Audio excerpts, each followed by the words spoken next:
nowadays. Hello everybody, we're back. I got a bit of a technical error here, give me a second to work it out, but we're back with Clan Wars, FPP of course, Penetrate season 4, fourth season of this, or season 16 for the RP season, and we do have with us a very special guest tonight who's starting to step into the casting world. Tarzan, are you with us? Yes, I'm here testing. Can you hear me? Yeah, good mate, how's it going? Brilliant. It's actually really exciting, but at the same time very terrifying. Have never done anything like this, but everything has a start, so take it away. Well, everyone show your 17, love. yeah. Got what, sorry? 17 teams tonight, and full squads, so it's going to be a hell of a good fight. We do have a bit of an interesting no-show. In second place, we've got Empire of Lithuania, who haven't actually shown up this week. Or at least for the first game, so that is going to affect their standing. Every game is crucial, especially if it's a game where you get high points. And not showing up for 1 week could pull them back quite drastically from second place. First place is only the best. Incognito in third. And of course, Tarzan's team taking first place last season, so it's great to have someone that has such an inside knowledge of Clan Wars with us tonight. We're going to see some pretty interesting tactical breakdowns from Tarzan. What do you think of this flight path there, buddy?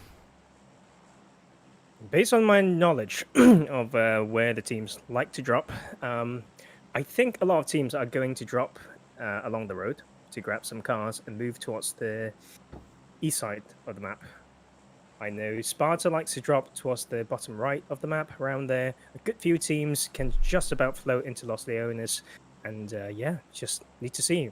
It's hard to tell. A lot of these teams have like more than one drop locations. It's always good to have that flexibility, but you also know there are teams who are very religious with their drop locations, so they will, no matter how far it is, they're going to find a way to get to where they like to go. Does look like. I kind of want to see where my own team wants to go for this one and see how they grab those vehicles. I am just actually waiting. Very excited to see what they decide to do right now. Yeah, it's kind of interesting having someone that manages the team inside the scrim casting. And we do have 4 teams dropping in Los Leones.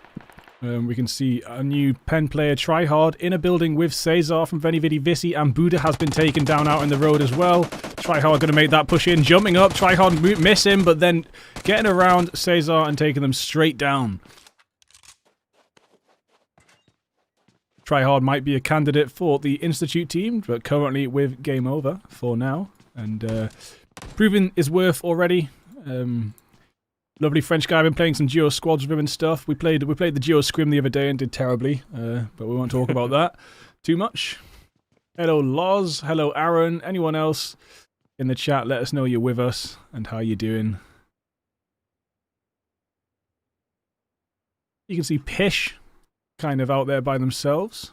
I'm not sure where Chris is either. I'll just click on Chris and see. Chris is miles away too. So Chris and Pish really split up. Not ideal. So definitely Veni Vidi Vici coming off worse than everyone else in this drop. And all of only the best still alive inside Los Leones and Game Over too. Game Over obviously wanted to get out of this alive, so they're going to have to escape without being seen by only the best or take out only the best themselves. I'm looking forward to see what's going to happen in Los Leones right now, because it's within the circle, but we've got 3 teams there, 2 full squads and a duo. If they decide to stay and fight, their resources of obviously, like Los Leones is a really big city, but the resources will get like burnt down bit by bit. And the hard thing right here is, should the zone pop in phase 3 and 4 and it gets out of the city, they may need those vehicles to rotate. So their priorities right now, I really want to get into the comms of the teams, listen to what their IGOs are thinking. What's the priority right now? Do we fight these teams? Do we just take as much loot to find the first vehicle to prepare for potential rotations later on? Yeah, one of the things we have noticed from Game Over is leaving this exact kind of planning or just rotations until the last minute and getting taken out on their way in.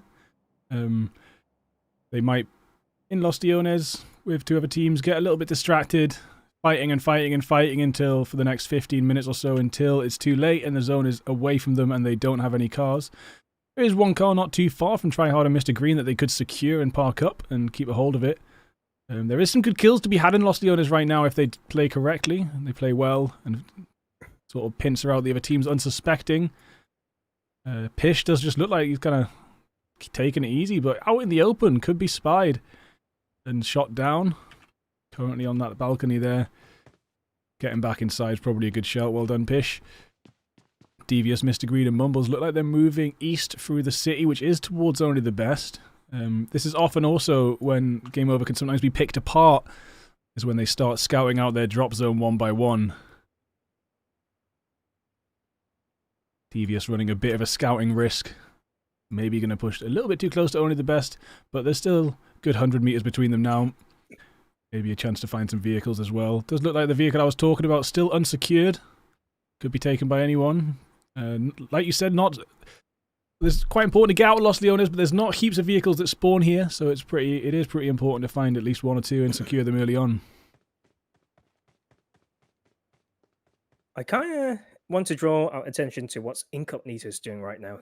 Compared to what many other teams are doing, which is like clumped up, they have a pretty big split. We've got Guard over on the northwest edge, to the northwest of Picardo there, maybe trying to gatekeep and get some information from the teams who are trying to rotate from up north. We've got two members further south to Guard, trying to maybe choke out some teams who are trying to rotate along the main road. Yeah, God's very far away. Very bold scout there, especially so early in the game when there's so many teams. And also going to the edge, which is obviously statistically a high probability place for teams to actually be. And he is just solo up here. And you can see Gvesh, Snipes, Verts not too far away. So this is a new team. Snipes and Verts. I think that a while back they were in Riot. Snipes was in Penn for a little while.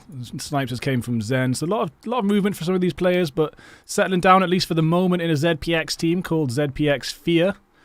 After their first name, ZPX China, was taken away, and they've gone a little bit more serious with ZPX Fear. But I think they've all got those Chinese flags, so you watch them out in the kill feed. Chinese hackers here from the UK even, actually, and a new team to keep an eye out for. There is actually 3 ZPX teams in tonight, all registered for the league. So if they can make this every week, which at the end of last season they said they weren't going to, they could start accruing some nice points, or maybe just disrupting things for the other squads.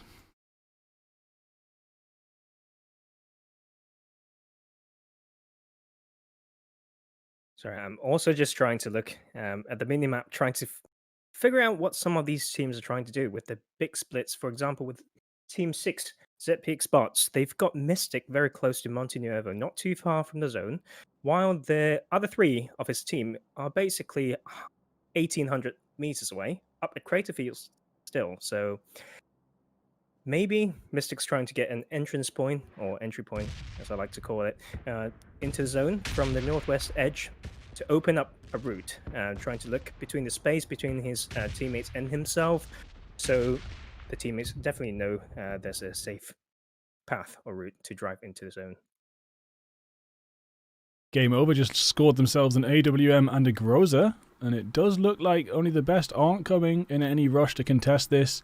In fact, only the best are in vehicles pulling out of Los Leones, so they're doing what Tarzan was talking about, getting these vehicles ready. Not sure where they're going. They might just be going to the high ground. Los Leones high ground is actually a really OP and underrated spot.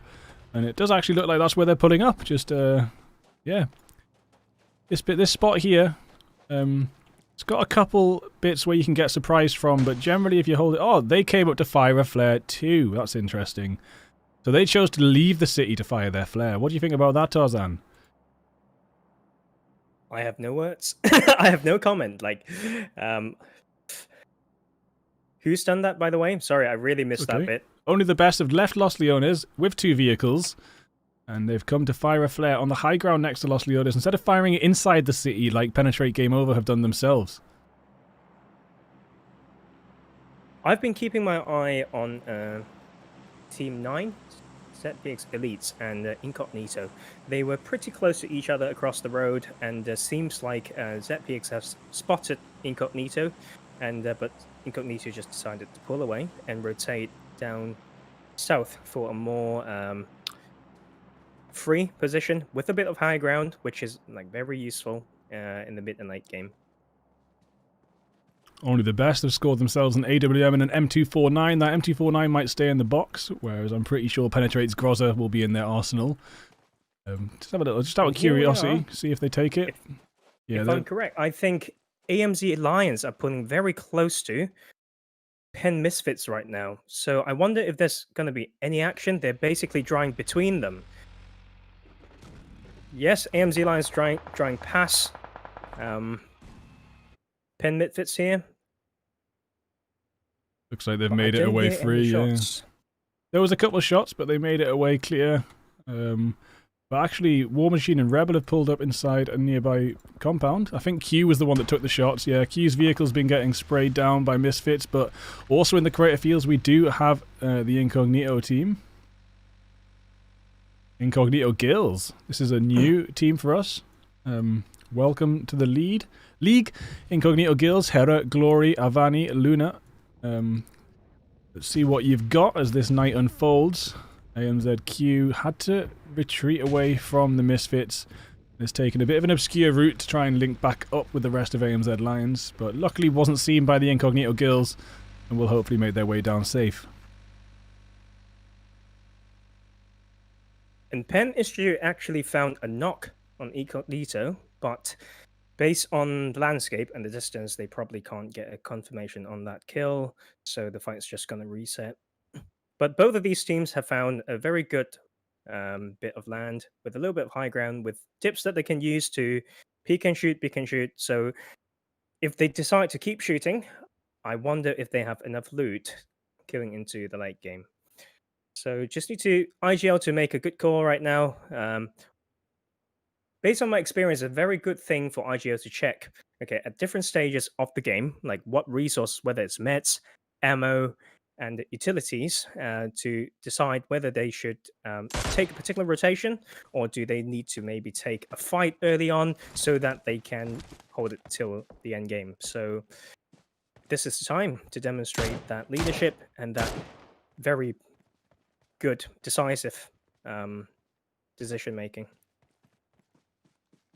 So, for example, if you've got low resources, would you say, is that generally a ticket to avoiding fights, or trying to get fights so you can take the opponent's resources? I could see that opinion going either way.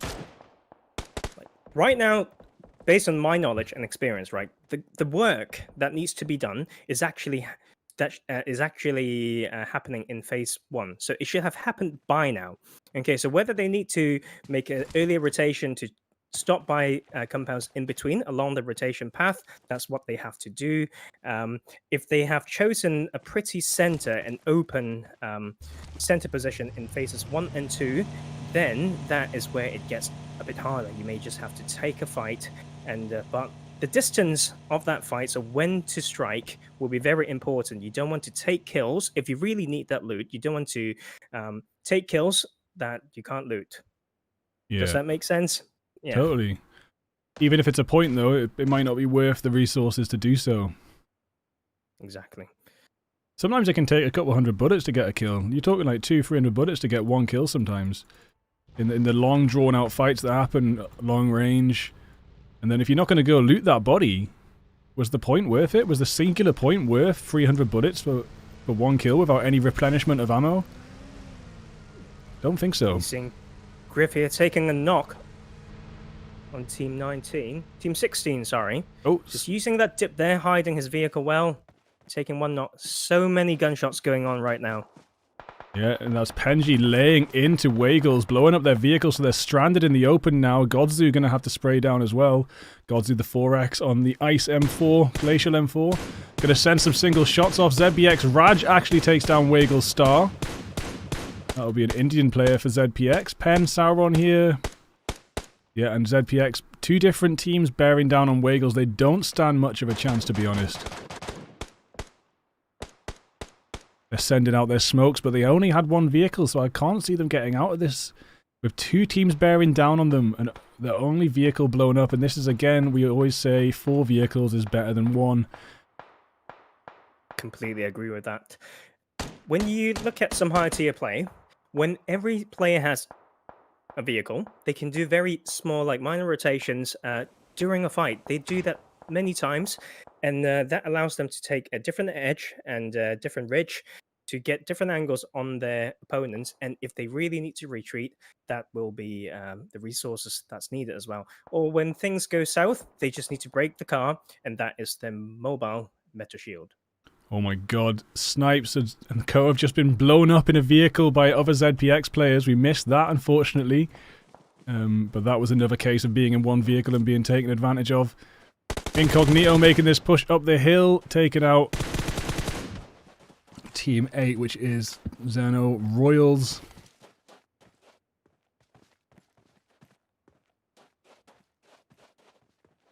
Incognito getting a good couple points on the board there. A little look back on Waggle, see if they managed to make it out of this alive. Managed to get a little bit further away using smokes. Only Boy has been knocked. Can see Benji in the iPad sending shots down, nearly taking out Star 2. Tren as well, very low. Benji nearly got a full squad wipe there from a very, very long distance, but there was about 10 HP left between Star and Tren. Unfortunately, for Benji, they've managed to get the full rev back on. Tren goes down, Only Boy's down. This is ZPX from another angle, and this is what happens when you're pinned by 2 teams. And this is also massively contributed by the fact that they only had 1 car.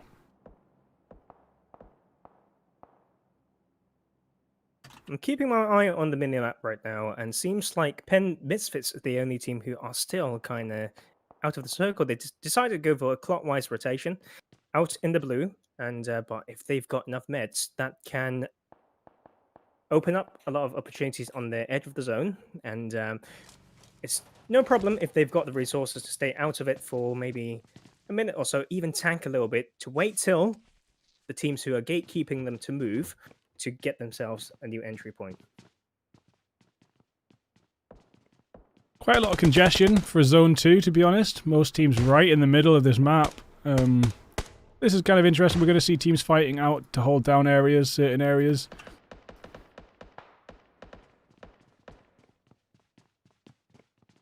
Medusa and Co. AMZ Seals. Last season's Team Sparta coming 4th, I think. Holding down this singular building. Long range fighting with Dream Team right now. Up on the top of the hill, you can see Only the Best bearing down on this situation as well. Might be pretty bad news for Dream Team having 2 teams from 2 different angles bearing down on them. And AMZ Seals look like they've got 3 vehicles. A nice little count for them. 4 vehicles. There's one over there as well, just not quite close to where they're parked up. And I do think it's a good idea for Medusa or someone else to head up to the other buildings. You don't want to all be on that low building together when you could be covering the flank as well.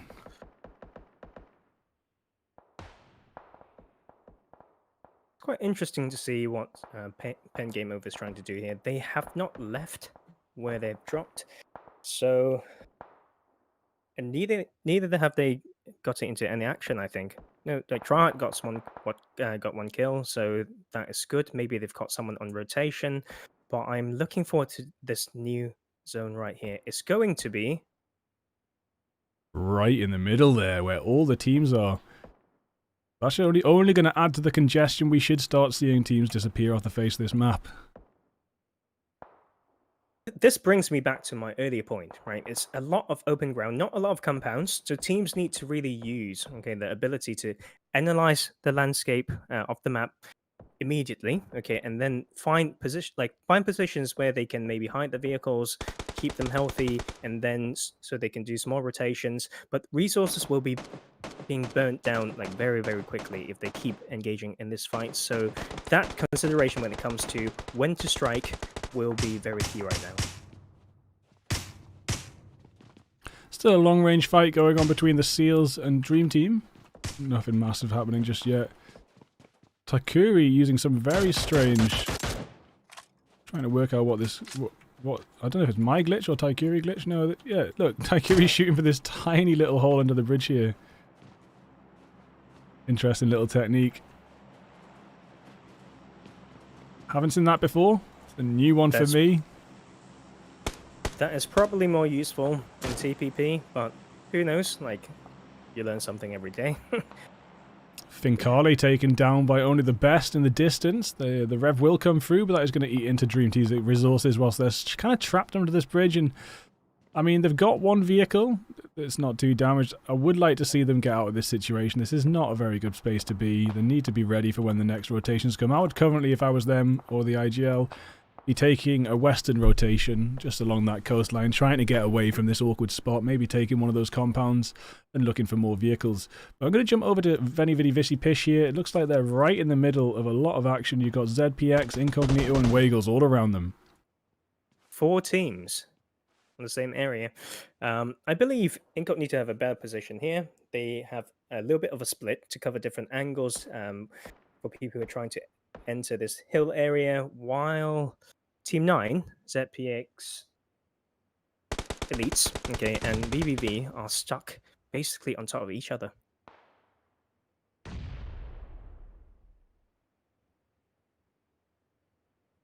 Chris, second last remaining member of Veni Vidi Vici, has been brought and taken down. I think it was by Waggles.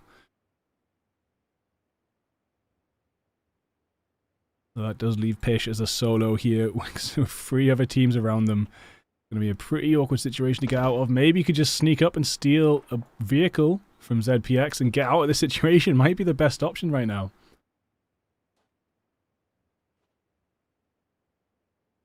It's not Sanhok, so there's not really much of a place to hide. Can't really go hide in a bush or anything, at least in this area. But Pish might be able to survive this one out, as Vidma snipes down Raj.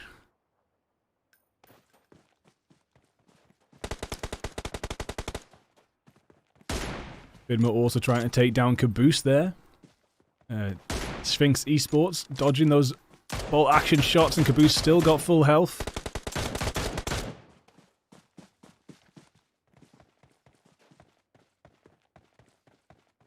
I'm surprised that there's no knocks coming through where the 4 teams are clustered around, like for that mountain. I think the action will come in very quick when we have the next phase. So really looking forward to that. Raj just got hit down by Vidma, but probably will get the rev on without that push into the compound. And that's actually the first clip I took. I did miss the first couple of clips, sorry. Kind of like muscle memory. I don't do them in the Rust tournaments. I've kind of forgotten this one, but try and stay on top of that for you. But right now, all we've got is a Vidma headshot.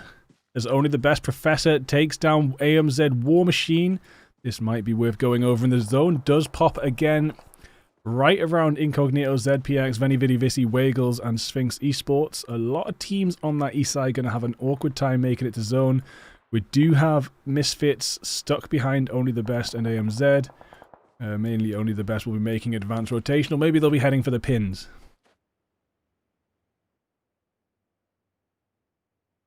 Clowning's definitely aware of Misfits, but they've driven out of sight. Meanwhile, Pen Benji gets a car explosion, getting a couple kills. Zentora takes down Pen Benji, and Andrex snipes down DTRV. And it does look like we're saying the Dream Team position isn't doing very good for them, as Only the Best still lacing into them with long-range shots. Andrex taking some heavy shots. I think that would have been from AMZ Lions, maybe, as they watch back on this high ground. AMZ Lions right on the edge of zone. They might choose to edge it from now, or they might charge into the middle.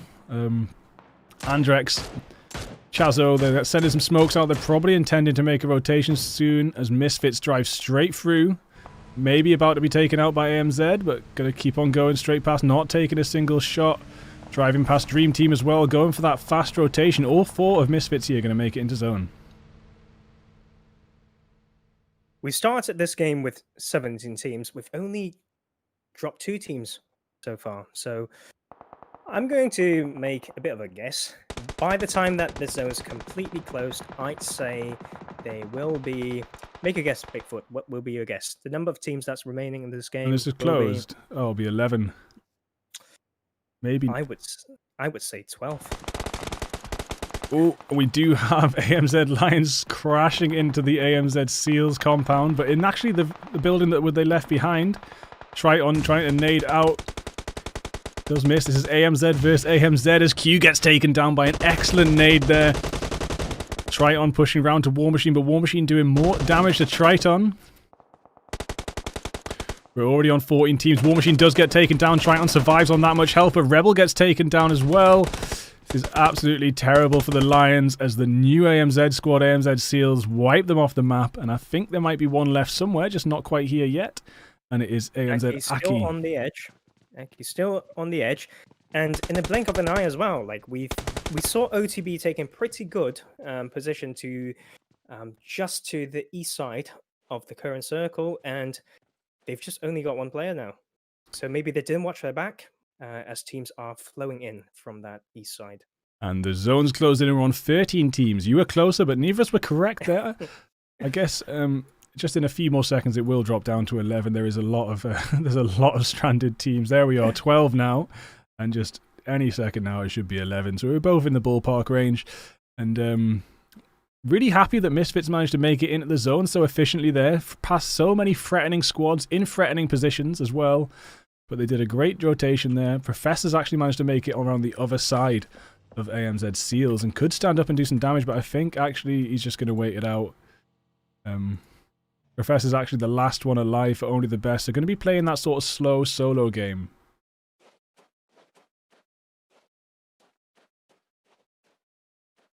It's also interesting to see what Penn Misfits doing here. They have been on that east side, but they have been able to avoid all this action going on, and they've now on the south side of the face. And maybe it takes a lot of scouting, or they have been driving away whenever they hear a lot of gunshots, which is a pretty smart thing to do. It really depends on how much resources they have, whether they've got scopes. That's another resource that I want to mention, right? When I talked about checking loot and resources in phase 1, scopes is definitely part of it. Whether you can take a long range fight, what compounds you choose to take will come down to the availability of those gear.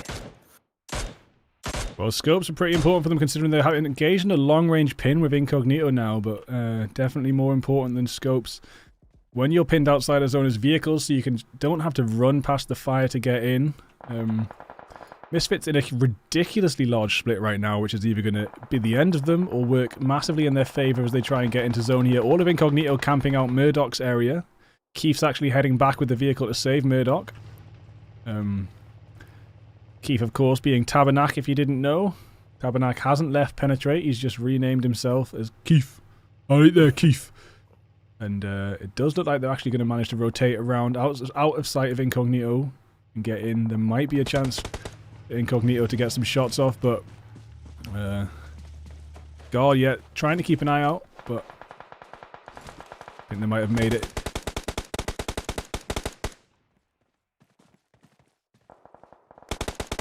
Most of these teams right now are on gatekeeping duty. You look at the center zone there, like no one's really there.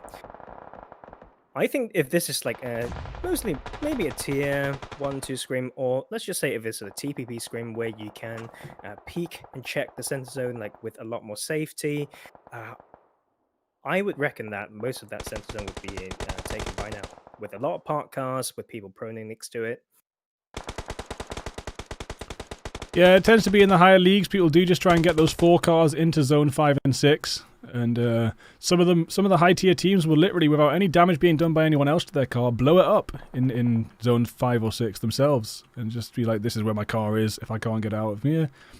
Because it's better to have it blown up and have it as cover than deal with any other unknown circumstances like T-Man. Here comes God, will finish off Misfits as Keith or Tabernac makes it into zone. ZPX, Willow and Co. This is ZPX bots. They've managed to make it pretty central. Just on the edge though. And Penetrate. Institute also got straight into the middle of the zone, but it looks like Institute don't have any cars, so they're going to be running this on foot.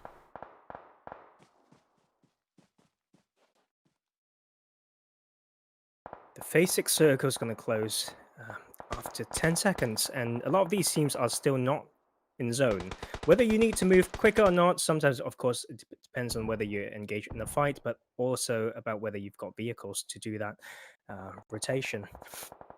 Run and gun could be an option, only if you don't suffer too much from it. And here we go. We've got Incognito making clockwise rotation, possibly crashing into Penn Institute here.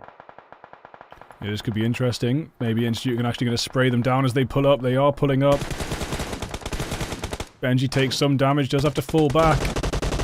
Sauron, Incognito pretty much on full health. It looks like Incognito, even though they had the disadvantage with the pulling up, they've managed to get a knock onto Benji, and Sauron's got some good damage in, and really good grenade coming in towards Griff, but Griff's going to reposition, going to try and get that rev. Sauron is burning to death right now as Incognito lay the tacticals out. Sauron surviving on just 2 HP, going to put a medkit in, but all of Incognito still with full health as Ant-Man comes in and saves Sauron's arse as he knocks Badejas down. Vidma also goes down, but God spins around and takes Ant-Man out. Sauron stealing a kill with a nade on Badejas. Go ahead. Oh, Incognito, they've got such a good reach there. In my experience, that's the time when you can, if you've died, they've got 2 down now. They should really go back if they're recording to check what's in their bag. Were there smokes that could be used? Could they have just placed a smoke on themselves or on the right side to just block and just draw those boundaries of that battleground to just focus on fighting Institute there, but instead they've allowed themselves to get third party, and just in the blink of an eye we've got only 2 teams left. Yeah, just like that. It was with that closing zone there, and now it is all on ZPX versus Institute 3v3, although Benji is currently down a little bit with that health after just getting revved. Mollies are coming out. Are we going to see some accuracy with these mollies? Anyone on fire?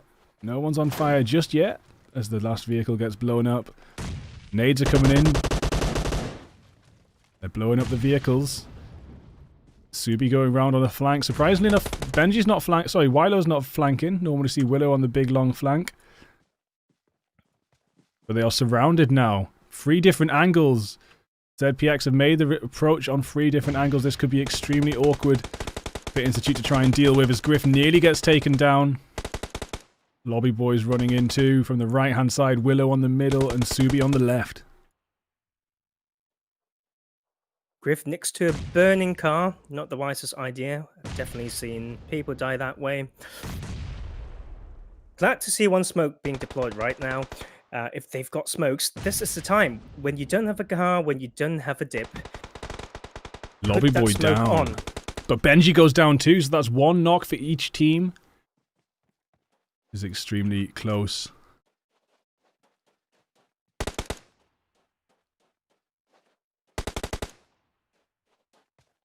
Subi trying to get some shots in, just spraying into the smoke really. Another smoke comes out from Griff. Both teams have got the rev, so we're back to 3 versus 3 right now. Willow running around. I'm sure Willow's got a... Willow can't not go on a flank. Like, Willow's... It's just what he does, isn't it? He runs around the sides and gets those flanks going, but... Oh, Sauron nearly taken down. Sauron is taken down by Willow. Griff taken down too. It's all on Subi and Willow to get Benji off, and that is it. They finished the game in 1st place. 13 kills as well. Wow. I wonder where they were, okay, on the leaderboard before this game. 0. They didn't play last week, I don't think. All right, okay. Let me double check. I mean, they weren't in the top 10. I don't think they played last week. But we've had it where teams have missed the first week or 2 and came up in the top. I've definitely seen that before. A team that has caught our eyes, like towards the end of last season, was OTB, and they were seen in top 10, although they only played for, I don't know, like 3-4 weeks. Bigfoot, I think. Yeah, there wasn't that much, but they've played from the start this time. Even if they had a slightly bad game tonight. So I'm just going to run through these scores here. You going to take some screenshots, buddy? Yep, I'm doing it right now. Okay, so we got ZPX bots, or Xenobots, in 1st place with 13 kills. Penetrate Institute in 2nd with 8. Incognito landed in 3rd place with a total of 7 kills. Badejas 1, Vidma 2, Guard 3, Vesuvius 1. Vesuvius did used to be in Penetrate around the time I joined, but did leave off. Now dominating our clan wars with the Incognito team.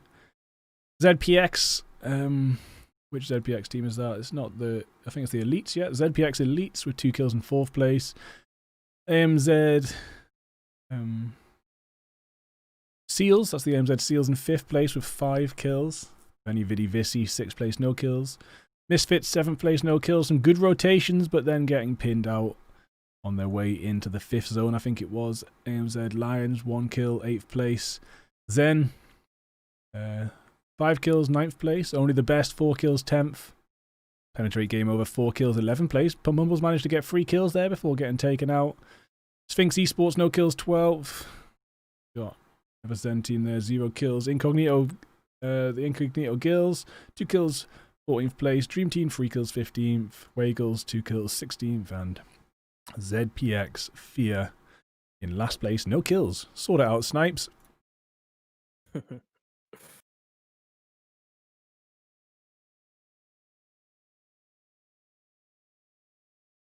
Okay. Bigfoot, I can't stop thinking about what's happening in that last fight. You know, like just based on what I like about the game. Like, if you guys don't know, I didn't aspire to be the best player, right? I had the honor to be an IGL to play like a good amount of like tier 1, 2 scrims.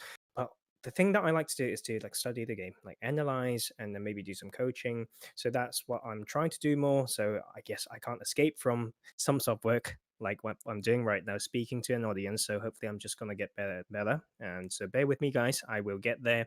And but that last fight brings me back to the topic of the usage of smokes, and like specifically aggressive smokes. Okay, I was thinking if I'm on the squad, okay, like in my own team, Penn Institute, who came second that game, they've got smokes. Okay, they could have just chucked that towards the enemy. Okay, like at the bits there where they think ZPX can peek. Okay, without being punished, they should choke off those points, and so it's an aggressive smoke to force them to peek from bits that should be punished.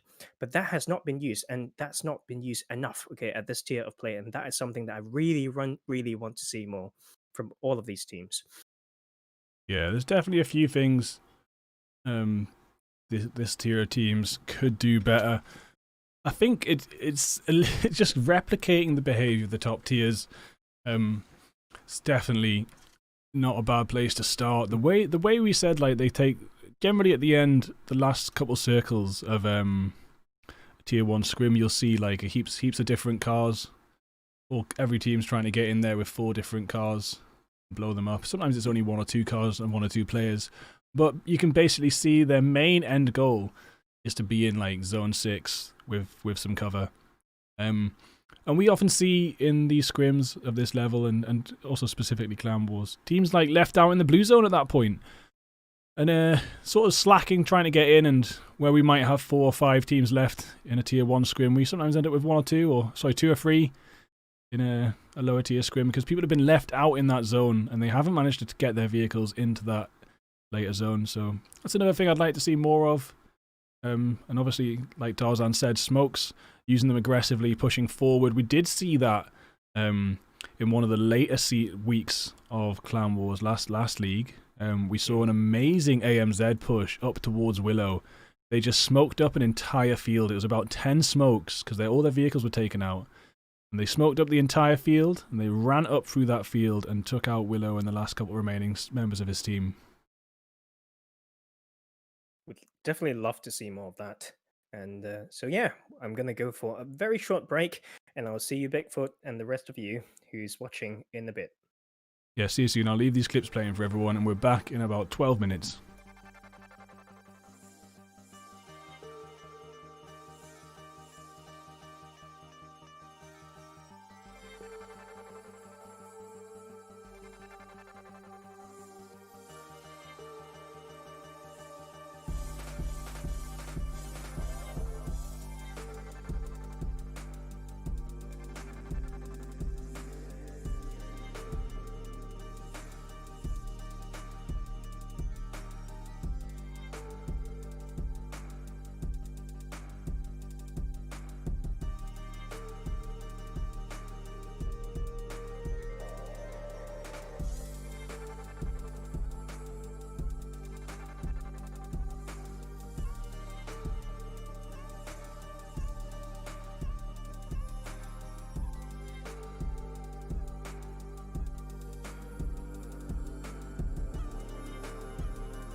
Yo, yo, yo, we are back, everybody.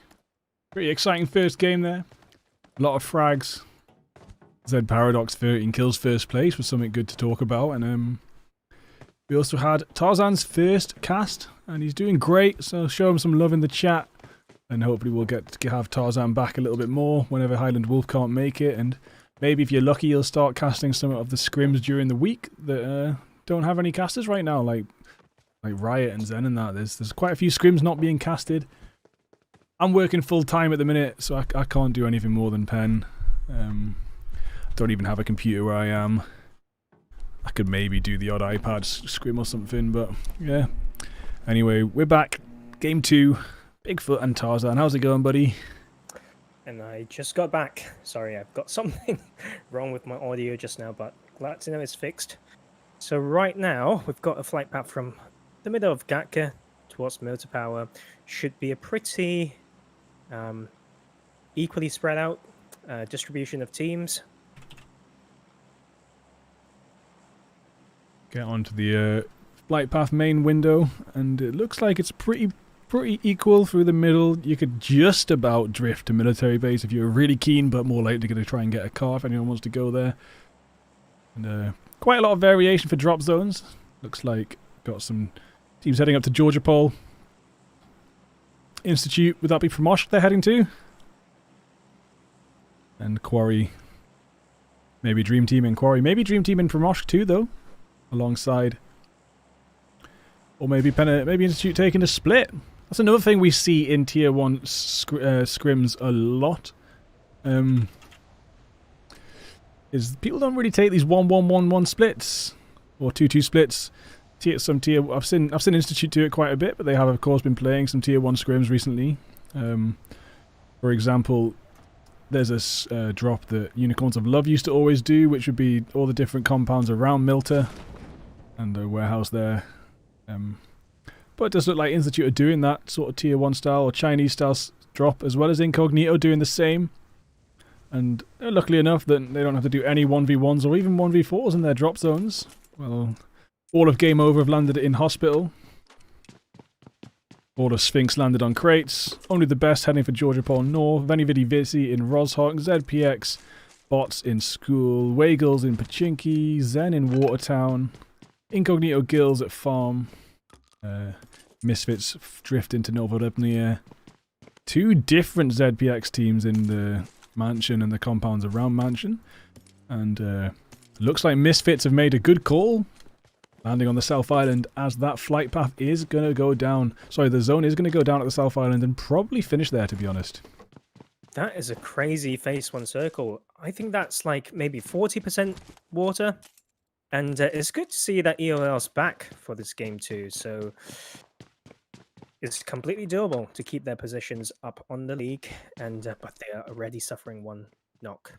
Oh dear. And flushed. Yeah. So Osmezgus is gone. Calypso here. Mantelis quite far away, not able to help. Zippis. And this is one of the things that... So we talk about the benefits of big splits, but of course it's not all rainbows and glitter. These quadruple splits, you can end up in a 1v4 situation that if you just landed, there's not really much of a way out of. Unfortunately, it looks like that's the way Osmezgus went. Zippis not able to come help. Calypso also down now, so yeah, Empire of Lithuania down to 2 players in this second game. Such a stunning victory last week. Maybe they'll take it again in Sandhawk though. I mean, last week Sandhawk was their map. Actually no, it was OTB I think won Sandhawk last week. I think they did, yeah. Yeah, it was only the Best. I'm mixing them up because they both did so good last week. OTB and Empire of Lithuania, as you can see on the right hand side of my screen. So we got Snipes and Verts fighting out with the main ZPX team here. Inside Mansion.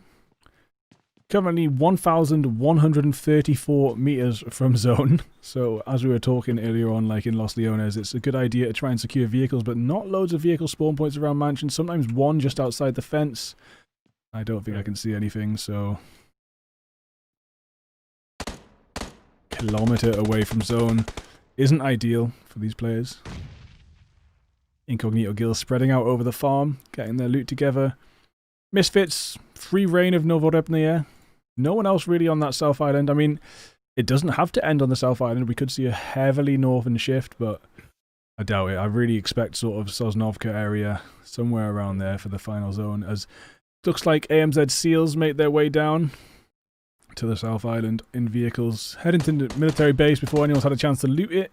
could be a really good idea. And getting that sort of tier 3 loot that you can find around military base. Make sure everyone's got good armor, good scopes, good ammo. This is also boosted loot 3 times, so little trip down military base lane, and they should be doing comfortable as Nash gets taken out, but so does CJ. CJ went round for a flank to take out Nash and was take. Both of them are now down. I love seeing this early rotation from AMC Seals here. I think in a tier 1 scrim, probably 70% of the teams would be trying to do the same right around this time.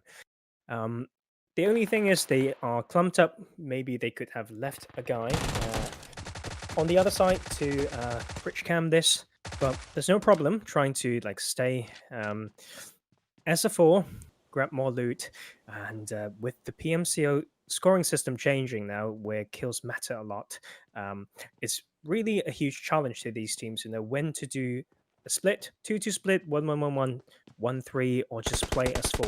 Okay, some of these casters call it a 4v4 meta, and I can see where it's coming from, where you can always have someone to trade kills for you. So just run through a second, how has the scoring changed and why are kills more important these days? It's really hard to say. I think it's just some people say, okay, placements are more important now because these placement points are more hard to grab, and but I've seen like both sides of the argument. I don't really have a view on it, but I think the main thing to consider is the change of the dynamics of team fights and splits, and whether when people are under zone pressure, do they want to stay outside to gatekeep tank a little bit just to take a few knocks as catching other teams on rotation? Those would be the big changes, I think, more than just plainly positions or kills.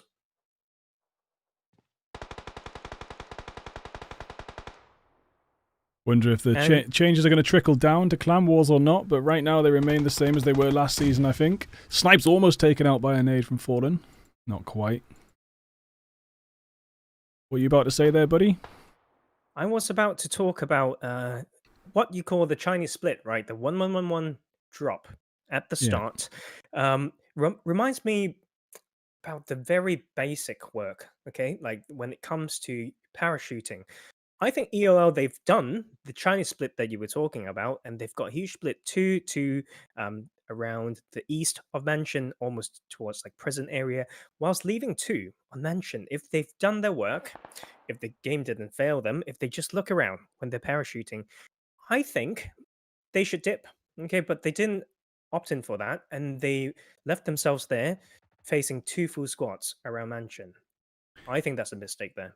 Yeah, it's a very valid point. They could have seen that coming and they didn't do anything about it. Maybe confident, maybe like, oh, we'll get these guys. These guys aren't tier 1 or whatever, but they definitely didn't get them and they were taken out, and there was ways they could have avoided that. You're very right, Tarzan. It didn't have to happen like that.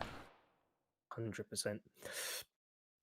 Looks like someone from Sphinx Esports has just killed themselves. There was an explosion there with no perpetrator in the kill feed. And we're going to jump over to this western bridge now, as it seems like 3 different squads are trying to cross the western bridge, but Incognito were already camping it out. Very good spot for Incognito to try and get early, to be honest, is the bridge camp on the west side. You've got the high ground, and you've got the compound opposite. In a 2-2 split, there's a lot of potential here to rake in kills. Some shots coming from Wagles doing a bit of damage to Vidma, but they look pretty comfortable for now. I've always enjoyed watching Incognito. They are very heads up with their rotations. They are one of the teams that are most proactive in the phase 1 rotation, and they know these like positions of interest, or what I call power positions, very well, and they use it to their advantage almost every time. Yeah, they do seem to be a team that puts in the early rotations to the strong position, and it does pay off for them. As I'm about to look at the map now, and I'll put money on the fact that Game Over are just somewhere up in the northeast, not really moving too far yet. And not northeast, they're east. Sorry, northwest I meant to say. They are west, they have got vehicles, they are rotating, so they're a little bit ahead of the game for some teams. And it seems like we are having some action here over the West Bridge right now, where Penn Institute pulling up. and suffering one knock already around the West Bridge. And the congestion is starting right now where we see 4 teams around the same area. With Professor from OTB on the bridge himself, seems like. Professor's underneath the bridge. OTB had to drive, missed the bridge. They were getting sprayed down by Incognito. Chazo was actually taken out. Professor had about 2 HP left and is currently healing, but there are nades coming down from guard that have tickled him some more, but he is able to heal up. And yeah, like you said, we've got Institute pushing into the 2-player compound of Incognito. This is actually a chance they could have if they charged it. There's only 1 or 2 players there. Vesuvius and Bodejas are actually split completely, as Andrex also pulls up and will be taken out by Benji. Only the best suffering there. Can Professor last it out, though, underneath the bridge? Professor is rotating around a little bit, managed to make it away from guard's overwatch. Good attempt there. When it comes to split, it's not just about distance between the players. They really, really need to assess the terrains very, very well, watching where your teammates are, and thinking about the defensive angles that they need you to help with, and you position yourself accordingly. Seems like it didn't work out for Hendrix there, and getting punished. And now Willow is coming in the spot that was already taken by Incognito. Look at that. Come on, Willow. Willow's about to be taken down. Oh my days, don't die from full damage either, Willow. Bot award. And it is a bot award for Willow. Let's go. Called it. Willow on the run. Jumps off a cliff. Dies to full damage. And as the rest of the team is taken out, no one will actually get that point for Willow, because it just looks like the rest of ZPX was taken out elsewhere and couldn't be saved. However, that is the Bot of the Night award to Willow. I think might be the IGL of the ZPX bots. Bot by name, bot by nature. The Flank Master himself has a different side of his skills, right? And he seems to be having these moments, like continuously having like a great flank, and the other week, like just doing bot things. So I don't really know how to classify a player that sort, but nonetheless, a very fun guy to play with. Yeah. So we've seen here from Dream Team Alpha, they have successfully, actually, before the last circles closed, they got a boat rotation going all the way to the south side of the Millie Island right now, and they should sit pretty comfortably. And if it's just about zones prediction based on like teams distribution, they should get an easy top 10 here if they've done their work in driving and scouting, and they just keep clearing out this south side of that island. Looks like Devious wants to be a sailor too, going out to get a motorboat. And they could be taking a similar option, you know, and it's really, really high IQ play this, because although they haven't got the information on the Western Bridge, unless they're watching the stream, of course, the most information of that Western Bridge isn't in their knowledge, and it's a good shout just to take a boat rotation, a boatation as we like to call it, because there's, as Tarzan said earlier, 40% water, probably still about right, probably about 40% still water. And what is interesting is to see Institute. They've pulled back to this compound as if it was almost as if they knew Game Over were going to be here, but they're not actually going to have a chance to kill anyone. They're pushing up here, but looks like Game Over are going to make it quite far out. There's some shots coming. Can Sauron do anything? I can't even see the players. They're that far out of render. And there's something really weird my rocks aren't rendering in tonight. In all honesty, I think Penn Institute is just trying to avoid all the congestion around the bridge. Because as we see here, Incognito's 1 player down. AMZ, after getting their good round of loot around a military base, has gone back, noticing that there should be congestion around the bridge, trying to proactively take a position to just choke these teams out. And they are running a good 2-2 split right now, with 2 to overlook the bridge, 2 close to the bridge, and they basically have Incognito stuck. 2 on the bridge and 1 player down. Really good maneuver by AMZ there. Definitely shows some foresight, but they've actually put him back now, because although that is a good spot and you can gatekeep and get kills in, you're also vulnerable to flanks by bridge camping. And offensively, it's the best place you can be, but defensively it is not. And they've pulled back to a small compound that you'll all be used to, the one just between the bridge and military base. I'm looking over this therapy area now where Team 8, which is Xeno Royals, pulling up behind Penn Institute, and they are both losing a player. Could be this fight, could be earlier, but that can really slow down the rotation if their thoughts are to rotate to this military island. Benji gets a good knock there. Can't quite finish it off. Some nades are coming out that won't go far enough, Benji, but quite a confident nade. Definitely just need to run forward a little bit, and I would say just aggress this team, and that is what Sauron's doing. Elsewhere, War Machine takes down Menace. Rebel finishes off Menace. Pen Godzu takes down Zen Atom, and Benji hits Ninja Plaza down. Ninja Pizza, Ninja Plaza, I don't even know, man. Godzu coming round on the flank for Mustang, but Mustang takes them out. One nade from Sauron doesn't quite finish off Mustang. Mustang going to throw some nades. Probably wants to put a medkit in, but maybe there's not time now as Sauron and Benji pull up. And there we have it. Mustang finished off by Institute. And it does look like they'll get the rev on Godzu. If I were Mustang there, I'm definitely going for a thirst. Or we should just call it a kill confirm, right? Because people get really salty about the term thirsting, right? If you don't get punished, it's just kill confirm. Okay. When you know, okay, you are getting a 3v1, okay, and you have one player down, and you've got smokes, just giving you that slight window, maybe that's the time to take that one kill point for your team. But here we go, we've got VVV actually pulling up to this fight, and they should have eyes on Penn Institute.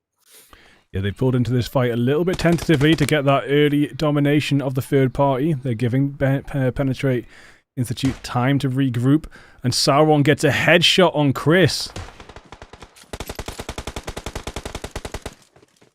Counter-attack has already started.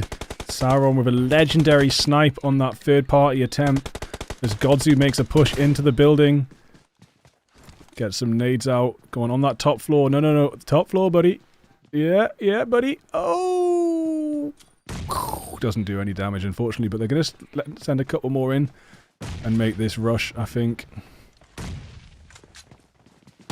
Oh, Caesar peeks out. Godzu was focused a little bit too heavy on the nades there, rotating around. Could have actually shot Caesar down if he had his gun out. Sauron really low, Godzu really low. Penji bursted for pushing too far. This is going to be the end of Institute, I think, unless Sauron can pull off something special. What do you think about Benji pushing in there, mate? Right into the building without the support of the teammates. Losing his life instantly. I will need to watch his recording and listen to their comms. And I was wondering all that time, right? When they were fighting Xeno Royals, right? Where were the cars? Of course they're going for the coast, maybe for a swim, but cars in those like fights as well, very, very important for that small, quick little rotation. Right here, like they've got nothing to rotate out, and there we go. Penn Institute down at 16th place. Nightmare. Especially after they pulled away from the bridge, like you said, to get away from the congestion. It wasn't a bad idea, you know, just letting those teams deal each other damage, coming through at the last minute, or maybe they came around to get a boat. That might be why they went to Ferry Pier, was to find a boat of their own. There was another boat right at the end of the pier, so even though Game Over got one, Institute could have got another, but they got caught up in some fights. Unfortunately, couldn't handle the pressure and pushed a little bit too, what's the word? Single file into the Veni Vidi Vici building. Exactly, and going back to that point about vehicles, you did say players are starting to know the importance of vehicles, but it's not just a number, it's not just 4 vehicles, it's about how you use it. If they have created that crash, okay, with the use of a vehicle, maybe all it takes for Sauron to live and take some placement points for Institute there would be just to smoke a vehicle, 2 smokes, and then drive away with maybe a buggy that he pulled up or crashed with. But that didn't happen. They were still doing comfortably, like 3 vehicles like sitting kind of behind them. But maybe in the heat of the moment, that's not spotted. So here we go. The next phase. Suddenly all that like water zones come down to maybe 5%. So for better or worse. Pretty good, I think, for these teams. Just another note on vehicles as well, I'd like to point out, if you are going in some sort of convoy, it's not the end of the world to just say you're going to be heading over a hill. Imagine this is a hill you're driving across, and as you're heading over it, you've got the whole team behind you. Just wait here, right? Because then you're going to be going out of sight and out of range if there's a hill between you. So if you wait for your convoy to catch up, you can start the convoy again one by one if you want, but at least you're all in sight of each other at all times. If you leave the hills, if you don't cross the hills in too much of a hurry, say you can wait at this peak. And also, being the first driver, waiting at that peak is an excellent chance to scope out the rest of the map. So your whole convoy could catch up at the peak of a hill, then convoy back off one by one. And if anyone does start getting attacked, you can pull up. Often we do see the second and third person in the convoy going left or right to flank the person that's shooting at the first one straight away. And that's another really OP thing about having that 4-person vehicle split, is you can get round to new angles extremely quickly, and chances are the team shooting at you are kind of stationary. So, Oh, wow, ZPX fallen. Did you just see that? I've just seen it on the kill feed. exactly. But Deja's got some of that action too. ZPX fallen. Clan conflict there. Killing 3 in the clip, I think. Boat rotations are very, very scary. And if you were opting in for that, especially looking at that play zone, they've got time. Okay, maybe a booster and a swim might be a saver, like a saver option. And I also want to mention right here with the distribution of teams around this military base, no teams has really decided to go into the main bit. Yeah, I mean, it's quite a likely zone shift to either the aeroplanes or the C block. I'm not sure on exactly how the zone is programmed, but I do think it has somewhat of a bias towards buildings. I really don't know for a fact if it does, but I feel like the zone has a small percentage bias in its randomness to people and buildings. I do feel like it will often shift towards the people or the buildings. So right now we're probably going to see it go towards AMZ or military base. There we are. So I do feel like it does that, like to where the most people are or to where the most buildings are, but it could just be me like reading into something that doesn't exist. Like, really don't know for sure. But yeah, it did. Sorry? I have no comment on that. I think it could have gone like either way. It's probably completely random. And but yeah, like you did mention the aeroplanes there in military base, they are actually a good feel. Like when I did my little bit of studying of the game, they're good feel planes. Okay, out of the many there, they are very, very OP. They provide enough spots for you to peek and shoot both in TPP, FPP, and for you to park your cars as well. And there's actually a small bit of through the update in Rango 2.2 there, where that junction is, okay, close to where Team 16, okay, is at the moment that they can use. There's a lot of coverage that wasn't there before the update. So we'd love to see those being used. There's also this bit where Dream Team are. I don't think this was here before the update. It's sort of a slight dip in the ground with some rocks. There was a lot of really good spots, and I'm yet to see a sort of zone that finishes on the beach next to Ferry Pier. The beach to the west of Ferry Pier. There is so many OP spots there for peeking out, and I'd also like to see one north of Ferry Pier. There's a new sort of, I don't know what the word is, like another military ruin, sort of bunkers and stuff, and some burnt out vehicles. Like, that's another really good spot that we haven't, although they were added to the map and provide excellent new bits of cover, we haven't really seen much action there. We're still waiting for the zone to take us there in Clan Wars, etc., but hopefully one day. So most teams, majority of teams outside the zone right now. Keith making long clockwise rotation. Menace is dead. Keith's miles away from Murdoch, but there is only one player clowning for Murdoch and one player Garnet for Keith to deal with. Might be possible for them to get rid of these solos and come out on top and make their way into the zone and join back up. And EOL here finding themselves a sweet little spot with just 2 crates after making the mistake early game. Sippis just naded himself or herself. So we just need to see whether they can pull this off. They've got a pretty good location here if they keep themselves with the 360 view. Once again, they are, if you see here, Bigfoot, they're close to one of these new bits of Erangel. Maybe they can make use of that very well. It's probably stronger in TPP, but I think it can still pay off. And as game over, we're creeping towards Incognito. Incognito have made a rotation in vehicles, which does buy game over the time to run into zone. It's zone forced. It will take off some health, but won't completely wipe them out as AMZ drive by Incognito. Fincali also got a kill there. Where's Fincali at? Fincali contributed to that. So that was a long-range spray from Dream Team, and a drive-by from AMZ Lions just absolutely obliterated the Incognito team in their rotation. That was insane.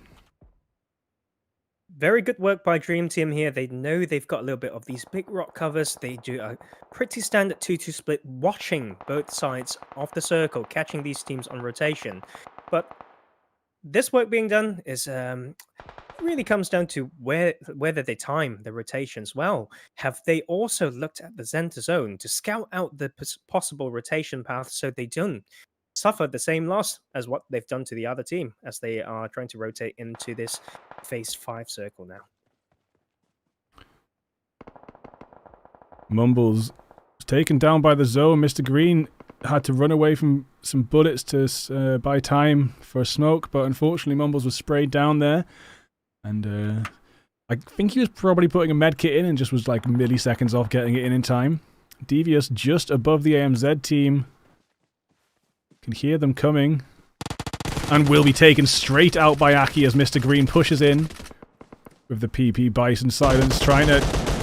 But unfortunately, War Machine knocks them out. Again, late rotation.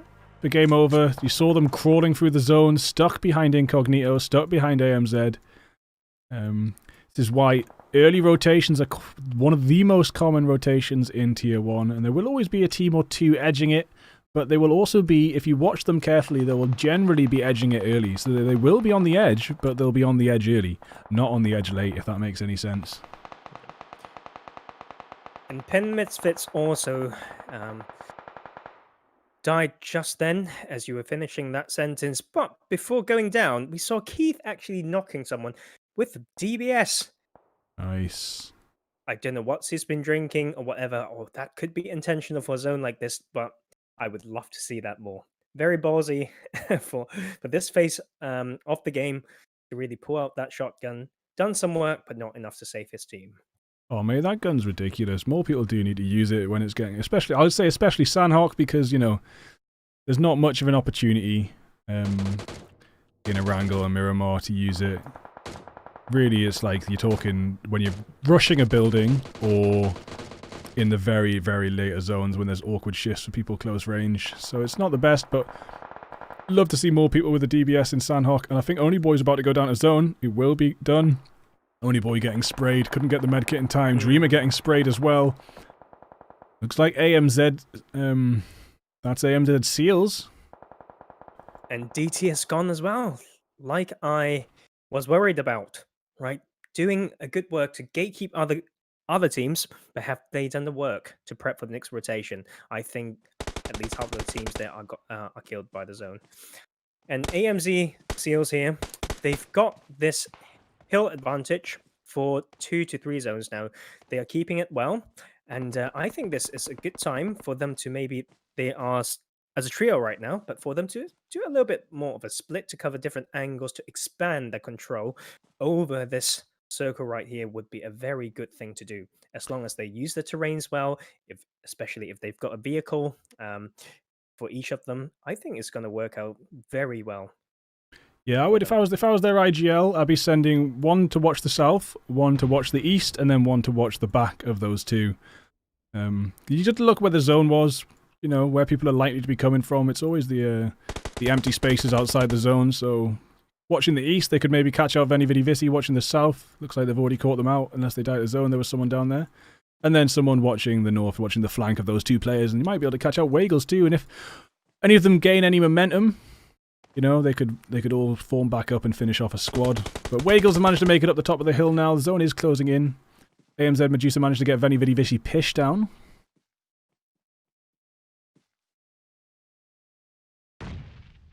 Only Boy does push a little bit closer. Go ahead, mate. AMZ Seals actually had, I think it was Maverick who's leading his team in kills right now, he did a very, very smart maneuver. Okay, is for him to run outside of the zone, knowing that his team has an anchorage point for him inside the circle, so he can just run down. Okay, could take a little bit of a risk there. Like it could be risky, but he have cleared out another team. Okay, and put damage onto the other before running back into zone, knowing that his teammates are there, having a very safe spot for him to get back into circle. So that is a very good thing, okay, to see teams do. Okay, it's almost 101 now, okay, in tier 1 play. So good work there. Wow, Weed getting a good double kill and running away from nades. Last little bit of life. If Weed didn't reposition there, that nade would have finished them off. 3 teams remaining. Tren looks like the last one standing for invasion, but there's triple team of Veni Vidi Vici. AMZ still hold that high ground against them, so if they know where they are, that's really where they need to be camping. They don't need to worry too much about the solo. As far as they know, it's 1 or 2 people probably. Depends how much information they manage to garner from the kill feed and the shots, but as far as the very worst case scenario with their information, it's 2 people because they've killed 2 of that team. And then you just got to make sure that one person's watching that side, and you've got to keep an eye on Veni Vidi Vici as they're coming up. For sure, Weed actually gets taken down by Tren there. So this is going to be Veni Vidi Vici's chance to come in third party even. This could be down to the 1v1 between Medusa and Tren, and Medusa getting getting killed them. And Maverick's actually doing a very sensible thing, trying to use these like new bits here on the side to get like a side angle to catch out the other team, which is VVV, but he got a knock, but his team's deciding to fight as well at the same time, and that has backfired. Good thing is he's traded. But now he has to do the 1v3. Fortunately for Maverick, Cesar's by themselves. If Maverick can take out Cesar first, there is a chance here, but as the other 2 players close in, this chance is getting slimmer and slimmer. Maverick about to get taken down, but it will actually, yeah, Veni Vidi Vici on top. So if you get the screenshots there, buddy, I'll just run through the scores for the listeners and viewers. We got 7 kills for Veni Vidi Vici in first place. AMZ in second with 7 also. Wagles, total of 12 in third place. Definitely worth an honourable mention for that double-figure kill count.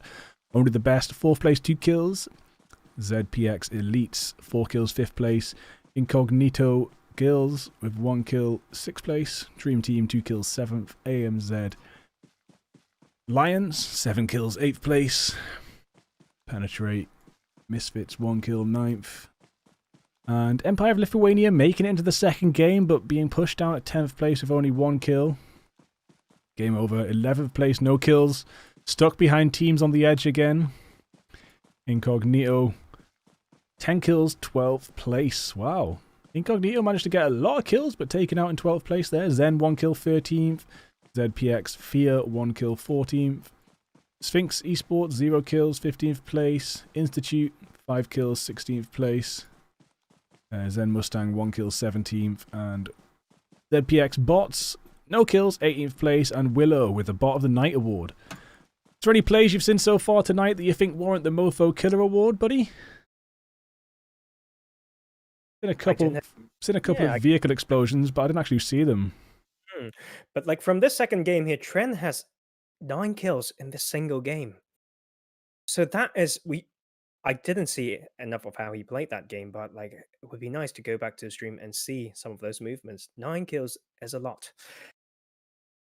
Well, there might be some in the halftime clips.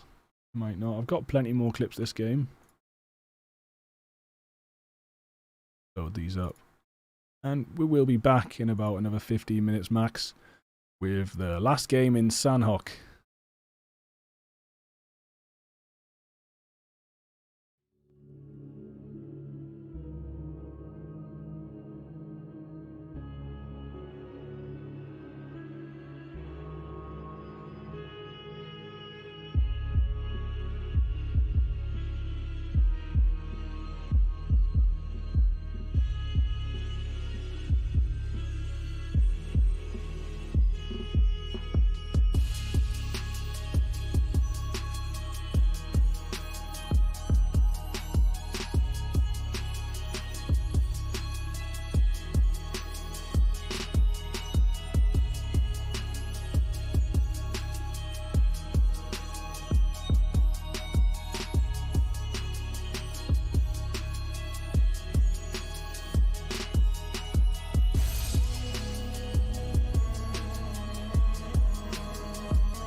So, we're back with Sandhawk, the last game of the night. Sort of expecting to see only the best or Empire of Lithuania come out quite high on this one, but we've seen some pretty stellar performances tonight. We're going to see a 200 IQ split from ZPX Boxed, apparently. So I'm eagerly awaiting that, or is Willow just chatting breeze? And I'm back as well. You're with us there, buddy. Yep, we can hear you. How's it going? Have a nice little break. All good. I'm already looking at the plane path here, going from Lakawi all the way to Tambang. Given this Sanok, there's not a huge issue here going to wherever you want to go with a bit of a float. So just looking forward to see the team distributions here, whether there are these 1-1-1-1 split that we were talking about, or do they prefer to drop together. A lot of congestion here around Ruins and Tambang, actually, so we can expect some action there. Well, we're starting to see the ZPX 200 IQ split already fail flat on its arse as Mystic gets taken out straight away. Oh no, wait there, which one? Yeah, so we've actually got ZPX Fear taking out ZPX bots. CJ here doing a pretty good job. No mercy for the clan members. It's good to see Incognito changing a bit of their drop locations this season. They used to go Chem Alpha very religiously for almost a whole season for the past weeks, and they are now actually very close to Paradise Resort. To the east side of it, maybe we can expect some early action between them and AMZ Lions. That split that started to fail has actually been switched on its head as Subi managed to put a medkit in and knock out CJ, and now Mystic is revved. Now the question is, where is Willow and Lobby Boy? If this is such a high IQ split, they're on exactly the other side of the map. And honestly, I've spoke about this theoretically before. Why not in Sandhawk go to two opposite ends of the map and just run it in duos? And when it comes to the final circle, you're in a pincer attack if you can survive. So I've said that sort of half tongue-in-cheek, but also half out of curiosity. Got a message in my inbox from Willow telling me to watch his split, his 200 IQ split, and yeah, I'm really interested to see how this plays out because it's completely absurd, but could give them the victory. Yeah, there's also some early action here in Painan. AMZ Zeals, Medusa's team, have not had much contest over Painan the past month or so, but it's good to see that there's one team trying to contest them for it, and looking forward to see how they play out, because AMZ Seals do have to cross this Painan River to get into the play zone.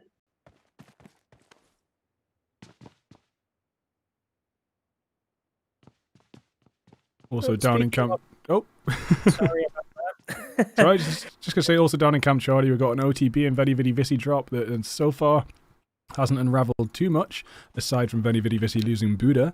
So it's a 4v3 situation now, the 4 being OTB. And Hello claiming that they're going for like an OP split isn't really a bluff right now. They're still all up, and they are actually taking a Cam Alpha Lakawi split. Okay, I don't think we get to see that a lot, so I would keep my eye on them. And about the congestion around like Ruins and Tambang sites, seems like teams are respecting each other, and they've seen those parachutes, and they are just going to group up with their own team. So no early action there.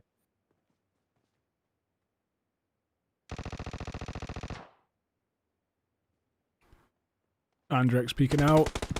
Will maybe take down Pish. Pish very low. Andrex doesn't take too much damage, and Andrex, I think, actually shot through 3 different windows there to finish Pish off. Chazo coming in, and like you said, there's no need to first if you're not in dire straits. And oh, there was a bit of a first there from Chazo with the DBS though. Veni Vidi Vici on their last leg. Bang. Chazo, nice one, mate. With the 3x on the TPS, I doubt he's going to be going ADS with that. But good finish for only the best. I'm going to jump back to Painan and see how they're getting on.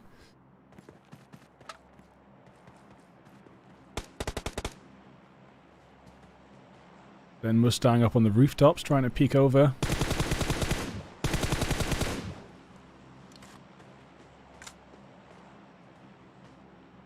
As you're doing that, I'm actually watching this crazy 2-2 split between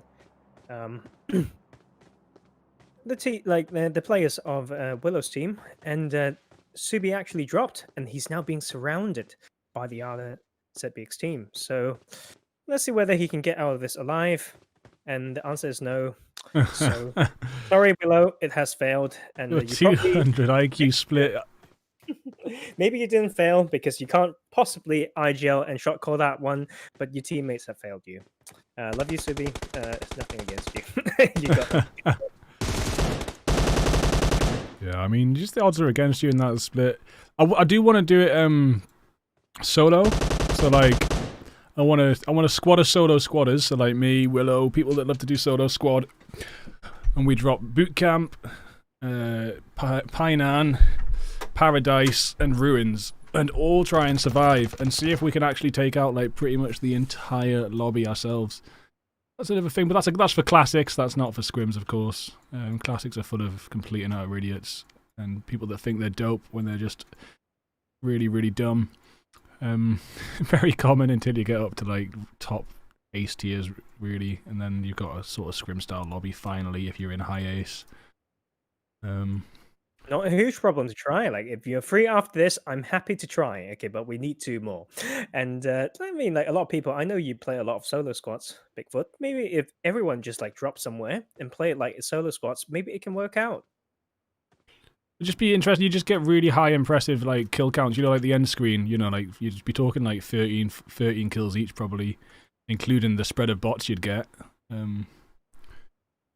Oh, and there goes Willow and Lobby Boy to Dream Team. Well, that was a 200 IQ split, and just Willow further affirming why he deserves the Bot of the Night award with that split, and also asking me to watch it as if it was really going to be so amazing. I think he might have been being ironic and a bit of a YOLO tactic there, but that is ZPX gone. Willow, Bot of the Night, just waiting to find our mofo Killer of the Night now for that Play of the Night style award. Yeah, Willow, mate, as if like dying like that, driving through the bridge isn't enough. You just need to give us something else. Well, you totally deserved it. We have no reservations there. And looking over around Painan area, Triton has been sent, okay, to go towards the bridge and southeast to Painan, knowing that they can't just cross the other side of the town, so they have made a small rotation. They're getting another entrance point. Maybe they can reverse gatekeep Team 8 over there, but OTB can be the team that provides a lot of resistance as they do that, as we see OTB leaving Camp Charlie, going into the quarry area. Yeah, really, really high IQ rotation from AMZ. They've come around the opposite side of the team instead of trying to work their way through them.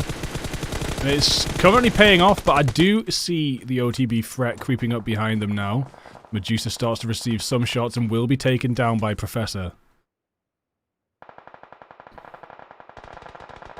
And I'm also looking over, okay, at Penn Institute here around the barn area. They are facing Team 9 pushing in from the east side, and they've already lost one player, but they've got a good knock by Benji. So looking forward to see how this play out, whether they will be more aggressive with this to clear out this threat from the east side. Currently got 2 knocks. Seems like the last guy of Team 9 from ZPX is just like dipping, so take that as a win, but you never know. That creepy solo who's remaining can always be a game changer. Chazo has been taken out, so that does enable a rev to happen on Medusa, but Maverick actually almost taken out there, very, very low on health. Where did those shots come from? I'm not sure what shots came towards Maverick there. I can't see the vantage point. Is it clowning? I think it might be clowning from the blue zone. It was probably clowning from the blue zone. Clowning is clowning Maverick from the blue zone as Maverick tries to get Medusa back up. And they are both revved and healed now. Just taking their painkillers, getting that boost on. But yeah, Clowning's going to keep rotating around. And I'm happy to see Medusa standing up again. Full squad for AMZ Seals. Currently with 3 kills. Can they keep the momentum going as we see this crazy glitch? Every season has a new glitch. Oh my god. Interesting to see Incognito's rotation right there. I thought they're actually trying to fight AMZ early. Like when we talk about like these league points here about consistent play, team showing a pattern, I thought they're actually dropping there trying to fight AMZ, but they actually rotated all around the Tatmock. And what's in front of AMZ Lions right now is actually EOL, who's been staying around those like compounds close to boot camp, and we are expecting some action there while EOL's taking some punishment. They are... How many players are still up on there? I need to just really get used to this. Finding my camera. Where are they? Okay. Wow. EOL taking heavy punishment. We were saying this was their chance to come back, and we did expect something big from them, but unfortunately taken down in 13th place by Invasion Esports, who have lost only Boy and Star. Sorry, Waggles. Not Invasion. I keep on making it, mixing it up just because Trend's in there. Sorry. But yeah, really good defensive play by Waggles. And taking out Empire of Lithuania, who looked so promising in that first week, but have yet to show us that they're really serious in this second week, as AMZ do move in on this situation, and they do have a good chance to pick up the rest of Waggles. Seems, looking at the kill feed, of course, like OTB has lost 2 players now. Probably due to their clash with AMZ around the bridge area, but Andrex getting 4 kills. Maybe... I didn't know whether we caught that on cam, but did he just solos, like, wiped? Was it VVV around, like, Camp Charlie? Will that give him the killer, like, Mofo killer of the night? I have no idea. Did you see that, Bigfoot? I didn't see it, mate, but if you're saying the kill feed said he got 3 kills, or even 4 in one go, then that's definitely the first candidate we've got so far for the award tonight. We love to focus on solo squads, or solos against trios, full wipes. It's definitely a candidacy for getting the Mofo bot. As Caboose gets taken down by Mustang, this push is going quite badly for Sphinx, as they've pushed in here quite confidently. They've actually been defended against very well. Plaza coming around the side. 3v2 situation here. One mono, 3v1. Wow. Can Insta do something right here? Very low. And that's it. Wow. Zen coming out on top of that. Did not think that when that was starting. I didn't think that was going to happen. But they had a really, really good defense there. And they've just... Oh, and it does look like War Machine is finishing off Waggles, like we said. They have just rushed straight into that compound, and that's the end of Waggles as well. So, Dream Team, pretty comfortable on the Northwest Island. Incognito in the north, pretty comfortable as well. Southeast looking congested as Game Over, Institute, AMZ Seals, OTB the Solo Clowning, AMZ Lions, all in this southeast area. Aki currently pushing forward for a bit of a scout. Doesn't look like AMZ are too keen on gatekeeping, and they're going to go for that center zone. I love this circle right here. It's a very weird one. There's some river water in play, but my concern is like having IGL enough again, playing different maps. It takes a lot of IQ trying to maneuver these type of edge of zone to find a line of entrance, especially when the Nick zone pops. So these teams, like whether they have the best visual awareness, looking left and right as they rotate in, will be a massive factor here. As we see, as I speak, okay, there's like AMZ Seals doing a 2-2 split, 2 being basically on top of Game Over, and they are losing 1 player from that split. Yeah, they did. That was devious with the Silence Vector. A man after your own heart, eh, Tarzan? I do love the Vector. I haven't played it in a while. It's just take too many attachments, mate. But always love to see some Vector action going. Well, that's why I don't play an M4, mate. I just can't be bothered to look for everything for an M4, so I'd rather play AK.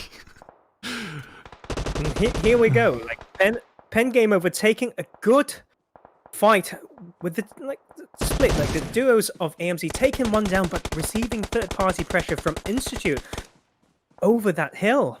That is something that you need to know about this map.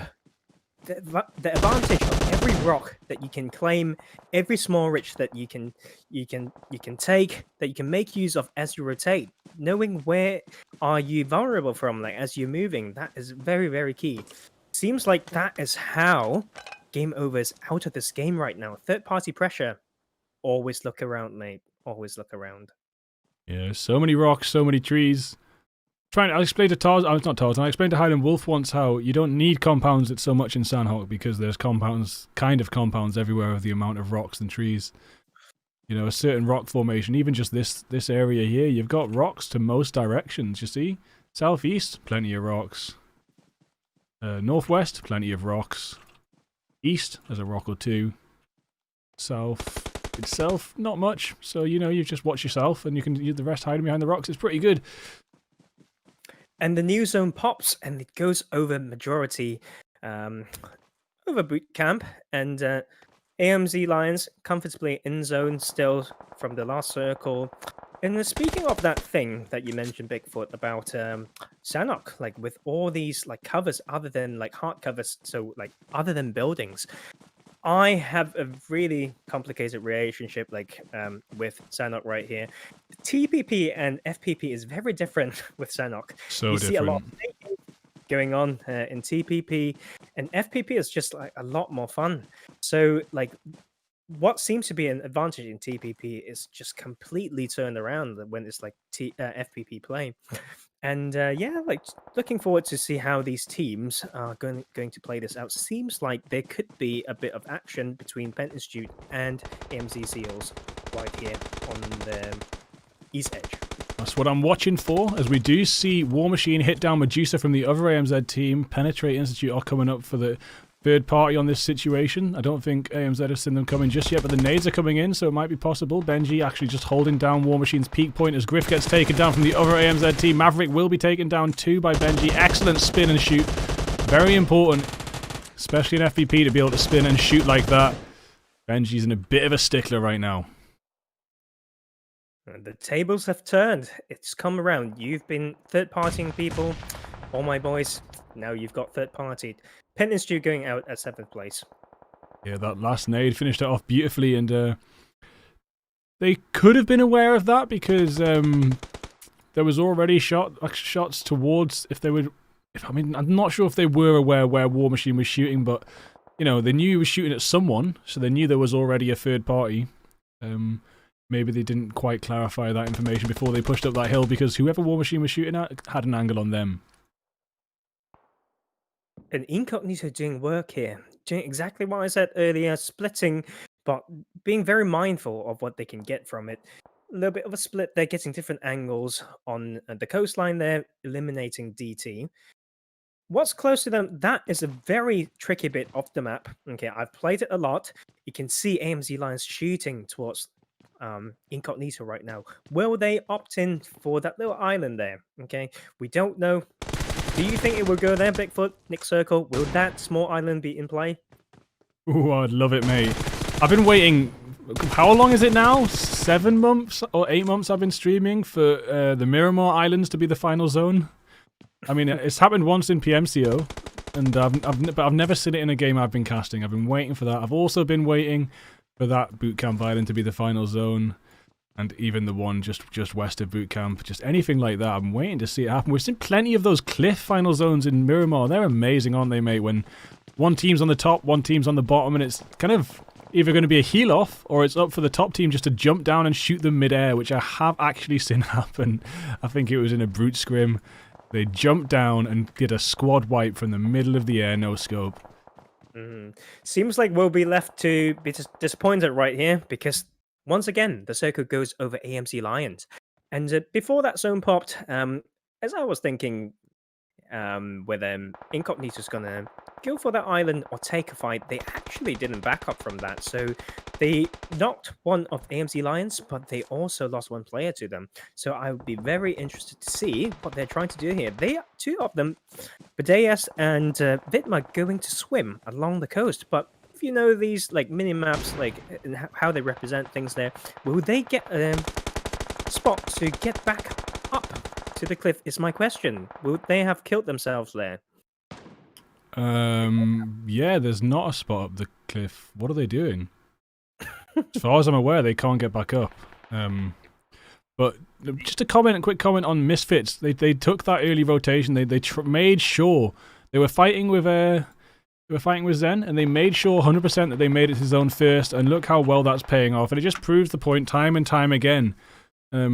First to zone is generally first to survive out of any two teams in a similar area. If that mentality is there to guarantee a safe rotation, I really like to see some of these teams to find that balance between that safe rotation and farming kills on the edge. Right, we've seen time and time again Penn Misfits playing on the edge, waiting for a good time to enter the zone. But how about striking at the right time to get some kills as well? We are looking forward to that. And like we said, Bigfoot, Incognito has lost those two swimmers.